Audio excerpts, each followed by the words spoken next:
राम राम जी मेरे सारे भैया ना। एक बार इस बड़वे की और सुन लो। यू के कब है के नहीं, पर इसकी बात का फिर जवाब देवेंगे आपा। देखो सारे भाई पहला यह वीडियो है ना। अबे ये तो दिखाओ कि कबीर अच्छा है, कबीर नहीं मरता है, ये तो दिखाओ। वेदों को पढ़ाकर पुराणों को पढ़ाकर यही तो सिद्ध कर रहे हो कि वेदों को और पुराणों को क्यों नहीं पढ़ना।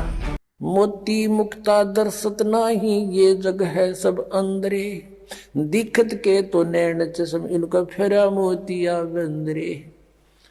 ये गुरुपद पाके नो दिखो बड़े पहुंच गए होंगे इन सूरत, और बुद्धिमान है वो शांत हो गए, और ये दुष्ट टाइप के लोग अभी भी विरोध कर रहे हैं। ये तो वो है परमात्मा कहते हैं हाथी डर माने नहीं, जय स्वान भुकाही, और सत्संगी संग ना तजय चतराम बसाई। हाथी जैसे कुत्तों के भौंकने से कभी परवाह नहीं करता, चलता रहता है। तो साधु संत चाहे कोई कितना विरोध करो पर सच्चाई पर रहे, भगवान से डर कर चला, किसी का बुरा नहीं करे, सोचे भी नहीं, करना तो बहुत दूर की बात है, तो उसका बुरा कभी नहीं हो सकता ना। तो फिर भगवान की आवश्यकता ही नहीं, भगवान है ही नहीं कहीं पर, तो है ना। अबे ये तो दिखाओ कि कबीर अच्छा है, कबीर नहीं मरता है, ये तो दिखाओ। तो सारे भाई ना यह वीडियो देख ली होगी और सुन लिया होगा इस बड़वे ना के क्या है के नहीं।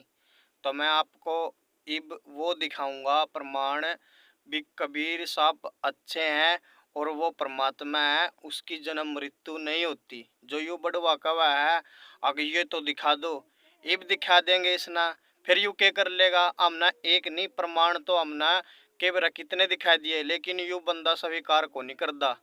क्यों नहीं करता? क्योंकि इनकी दुकानदारी ठप हुआ है। रुको जरा, सबर करो, बोला धक्का बुक्की नहीं करने का, आराम से लेने का। हाँ, अब देखते हैं अन्य प्रमाण जिससे सिद्ध होता है कि परमात्मा का नाम कबीर ही है। ये है कबीर सागर। इसमें स्वयं कबीर साहिब जी ने गोरखनाथ से ज्ञान चर्चा के दौरान अपना भेद बताया था। देखिए ये प्रमाण, अवधु अविगत से चल आया, कोई मेरा भेद मर्म नहीं पाया, ना मेरा जन्म न गर्भ बसेरा, बालक नए दिखलाया, काशी नगर जल कमल पर डेरा, तहाँ जुलाहे ने पाया, माता पिता मेरे कछु नहीं, न मेरे घर दासी, जुल्हा को सुत आन कहाया, जगत करे मेरी हांसी, पांच तत्व का धड़ नहीं मेरा, जानू ज्ञान अपारा, सत्य स्वरूपी नाम साहिब का, 100 है नाम हमारा, अधर दीप सतलोक गगन गुफा में, तहाँ निज वस्तु सारा, ज्योति स्वरूपी अलख निरंजन ब्रह्म भी धरता ध्यान हमारा, हाड़ चाम लोहू नहीं मोरे, जाने सत्य नाम उपासी, तारण तरण अभय पद दाता, मैं हूँ कबीर अविनाशी। दर्शकों, कबीर साहिब ने कहा है, नाम संस्कृत में युग दीनी, कलयुग मिश्रित करी दीनी, अरबी संस्कृत मिश्रित कबीरा, हिंदू मुसलमान गुरु पीरा।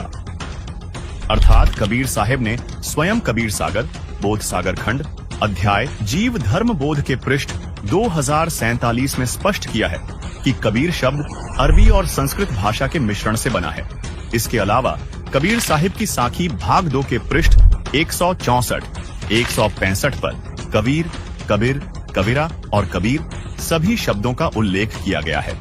दर्शकों, इन सभी प्रमाणों से प्रमाणित होता है कि अल्लाह रब गॉड भगवान का नाम। वेद कतेब झूठे नहीं भाई, और झूठे हैं जो समझे नाही। तो वेदों में लिखा है कि वो परमात्मा स्वयं गति करके आता है। अब जैसे यू आर्य तो परमात्मा कहते हैं कि तुमने ये महर्षि दिखाई दे हैं, गुरु ब्राह्मण दिखाई देते हैं, ये मंडलेश्वर, इनका मोतिया बंद हो रहा है, अपने सदग्रंथों में लिखी हुई सच्चाई का नहीं पता, और फिर निराकार कहते। अब दिखाते हैं आपको परमात्मा की सारी स्थिति, देखिएगा। ऋग्वेद मंडल नंबर 9, ऋग्वेद मंडल नंबर 9 अब दिखाते हैं, और सूक्त नंबर 86। भगवान साकार है या निराकार है, वो कैसी लीला करता है। ये है ऋग्वेद मंडल नंबर 9, 10 इकट्ठा अनुवाद है। ये है सार्वदेशिक आर्य प्रतिनिधि सभा, महर्षि दानंद भवन, रामलीला मैदान, नई दिल्ली से ये प्रकाशित है। और ये मुद्रक है Prince offset printer, 1510 Pataudi house, Daryaganj, नई दिल्ली से ये छपा है, छपा खाना इसका ये। अब देखना, ये है ऋग्वेद मंडल नंबर 9 और सूक्त 86 का मंत्र नंबर 26। इसमें लिखा है कि यज्ञ करने वाले यजमानों के लिए परमात्मा, यज्ञ करने वाले माने धार्मिक अनुष्ठान यानी साधना करने वाले यजमान माने भक्तों के लिए परमात्मा सब रास्तों को सुगम करता हुआ उनके विघ्नों को मर्दन करता है और उनको पवित्र करता हुआ और अपने रूप को सरल करता हुआ वह कांति में परमात्मा, यह लिखना था कबीर देव। कवि कोई भी सर्वज्ञ नहीं हो सकता जिसको सारा ज्ञान हो। कवि कविता बना सकता है, ये कबीर देव लिखना था यहाँ पर। वो कबीर देव विद्युत के समान यानी आकाशीय बिजली की तरह सेकंड में नीचे आ जावे, क्रीड़ा करता हुआ, ऐसे लीला करता हुआ वर्णीय पुरुष को यानी अच्छी आत्मा को प्राप्त होता है। अच्छी आत्मा को आके मिलता है वो, जैसे आदरणीय धर्मदास जी को मिले, आदरणीय नानक साहिब जी को मिले, आदरणीय मुल्कदास साहिब जी को मिले, आदरणीय दादू साहिब जी को मिले, आदरणीय गरीबदास साहिब जी गांव छुरानी जिला दद्दर हरियाणा वाले को मिले, आदरणीय गीसा दास साहिब जी गांव खेखड़ा यूपी मेरठ वाले को मिले। तो अच्छे पुरुष को आकर प्राप्त होता है। वो कहाँ रहता हो भगवान? 27वें श्लोक में ऋग्वेद मंडल नंबर 9 और सूक्त नंबर 86 का 26 पढ़कर 27 में पा गए। इसमें इन्होंने ये जो निराकार मानते थे भगवान को और वेद बता रहे हैं वह परमात्मा प्रकाश पुंज को, परमात्मा को, जो परमात्मा ध्युलोक के तीसरे पृष्ठ पर विराजमान है वहाँ रहता है।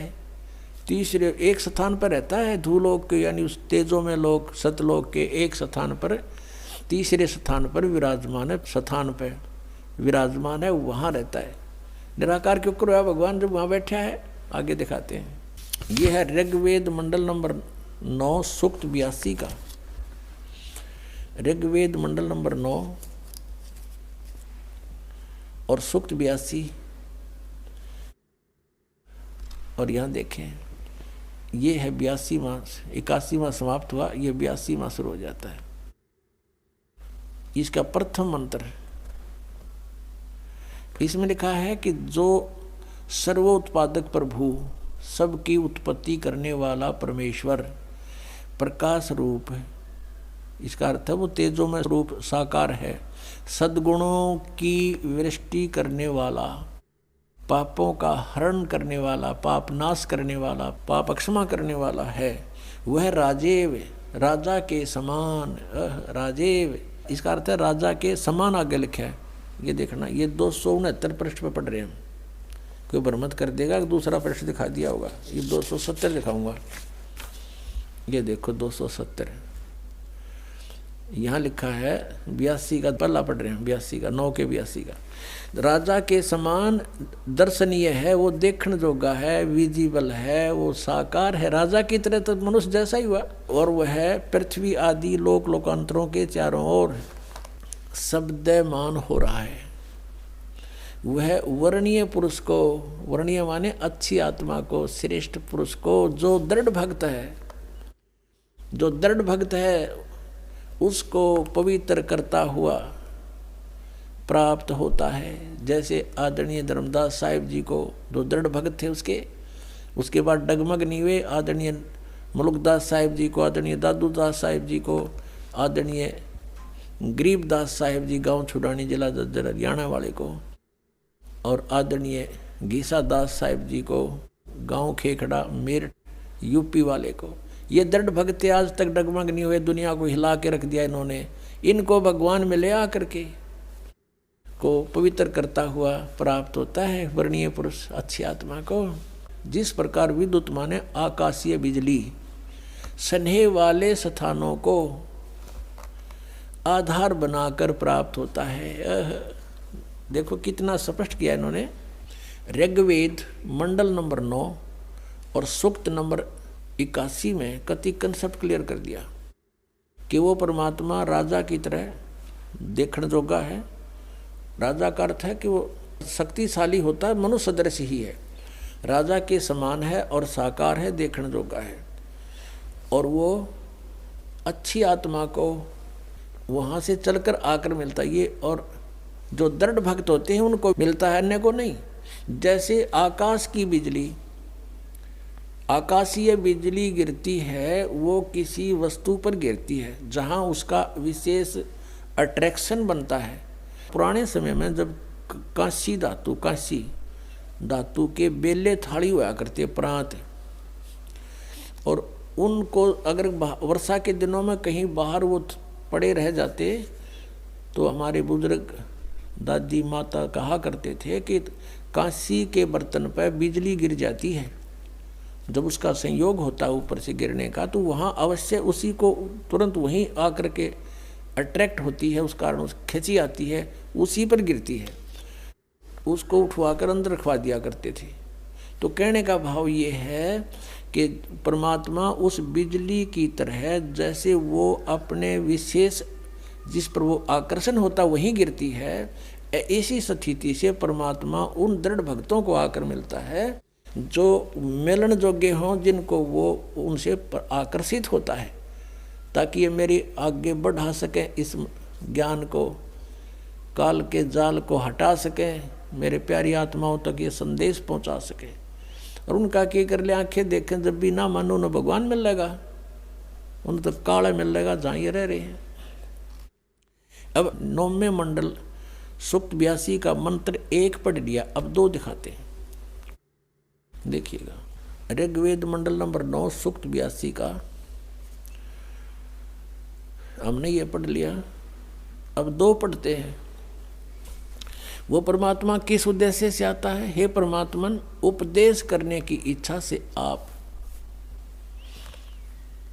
महापुरुषों को प्राप्त होते हो, अच्छी आत्माओं को, महान आत्माओं को प्राप्त होते हो, और आप अत्यंत गतिशील पदार्थ के समान हमारे आध्यात्मिक यज्ञों को प्राप्त होते हो। यानी अत्यंत गतिशील पदार्थ के समान, यानी जैसे बिजली चलती है, बिजली जैसी गति से आप, और उपदेश करने के लिए आते हो, यहाँ पर सच्चा ज्ञान देने के लिए। आप कबीर देव हैं, आप कबीर देव, यह लिखना था, सर्वज्ञ लिख दिया, आप यहाँ लिखना था आप कबीर देव हैं। हम उसको कबीर साहब कहते हैं, आप कबीर साहब हैं, शुद्ध स्वरूप है। अब जैसे ये अभी आपको दिखा था, जहाँ यजु लिखा हो तो यजुर्वेद लिखना पड़ेगा वहाँ पर, वो इन्होंने किया भी है। महर्षि दानंद ने यजुर्वेद के 36वें अध्याय के प्रथम मंत्र में यजु का अर्थ यजुर्वेद किया है, तो यहाँ लिखना था वो कबीर देव है, वो शुद्ध स्वरूप है। हमारे पापों को हे दूर करके, हे सोम, हे अमर परमात्मा, हमको सुख दे। पुण्यात्मा, वेद पढ़ें पर भेद न जाने, ये बात से पुराण 18। वेद पढ़े पर भेद न जाने, गुरु बिन काहू न पाया ज्ञाना, जो थो था बूछड़े मूड किसाना। गुरु बिन वेद पढ़े जो प्राणी, समझे न सार रहे अज्ञानी। ये अज्ञानी रहे इन वेदों को पढ़ा करते, और मैं ऋषि को आगे इन कक्का भी नहीं पता था। अब जैसे परमात्मा मनुष्य दृश्य ये सिद्ध होगा, राजा के समान देखने जोगा है, और वहाँ से गति करके आता है, जिन महापुरुषों को मिलता है, जिन महापुरुषों ने मिला उन बताया कबीर इज गॉड। वो कबीर देव काशी में, हम सुल्तानी नानक तारे दादू को उपदेश दिया, जात जुलाहा भेद न पाया, वो काशी माए कबीर होया। आदरणीय गरीबदास साहिब जी गांव छोड़ानी जिला जद्दर वाले, जिनको भगवान आकर मिले थे, क्या कहते हैं गरीबदास साहिब ने फिर बताया है कि सर्व कला सतगुरु साहिब की, या दुनिया दा जीवन झूठा भूल गए मर जाने नू, और सर्व कला सतगुरु साहिब की हरियाए हरियाणे नू। वो परमात्मा हरियाणा में आए गरीबदास जी 280 वर्ष पहले, लगभग सन 1727 में, लगभग 300 वर्ष हो गए, 300 वर्ष से भी ऊपर हो गए। सन 1727 में परमात्मा आए थे, और सन 1866 में न सन 1966 में हरियाणा और पंजाब अलग हुए, जब हरियाणा क्षेत्र का नाम पड़ा था, यो हरियाणा प्रांत बना था। उससे भी कितने वर्ष पहले, 200-250 वर्ष पहले परमात्मा ने लिख दिया, बोल दिया था। गरीबदास साहिब जी ने कहा था कि हरि आए हरियाणे नू। उनके वचन से फिर यो हरियाणा क्षेत्र आज बनकर रहा, ताकि हम इस परमात्मा की वाणी को समझा सकें। अगर ये वाणी 200 वर्ष पहले बोलते, 100 वर्ष 50 वर्ष पहले से बोलते, तो कौन से कहाँ थे, हरियाणा था ही नहीं, जब नाम निशान नहीं था। तो यो हरियाणा बनवा दिया। ये वाणी हमारे को याद दिला दी कि हरि आए हरियाणे नू। इनको पता था मालिक का कि इस वाणी का कहाँ। तो देख लिया प्रमाण सारे भैया ना। इब ये आका लोगा ना गुंगरा करा बाता मोड़ जावा। देख लिया सारे भैया ना वीडियो भी। कबीर ही परमात्मा है, कबीर ही परमेश्वर है, कबीर अच्छे है। कबीर जी तो अगर हम